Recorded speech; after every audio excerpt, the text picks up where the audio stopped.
هەفتە ساڵە لە شاری خانەقین کەباب چییە؟ ئەحمەد خەجە کەسایەتیەکی دیاری شاری خانەقینە و تەمەنی 85 ساڵە. ئەو بۆ ماوەی 70 ساڵە خاوەنی ئەم کەبابخانەیە و لە تەمەنی 14 ساڵیدا دەستی کردووە بەم کارە. ئێستاش کەبابخانەکەی کۆنترین و بەناوبانگترینی شاری خانەقینە.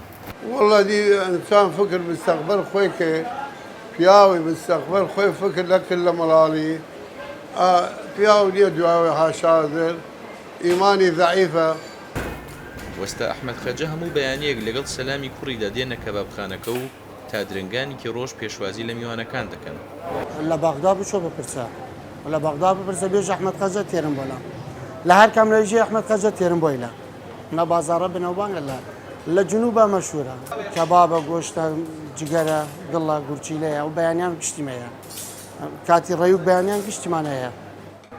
لە ئێستادا وەستا ئەحمەد تەمەنێکی لە یادەوەری جێهێشتووە و زۆرینەی کاتەکان لە بەردەم کەبابخانەکەدا دەنیشێت و پێشوازی لە هاوڕێ و دۆستە کۆنەکانی دەکات.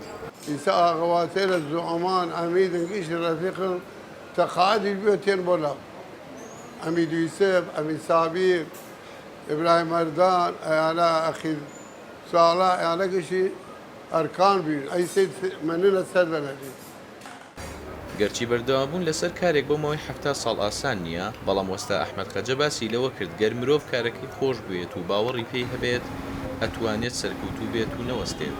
ڕێباز مەجید، دەنگی ئەمریکا، خانەقین.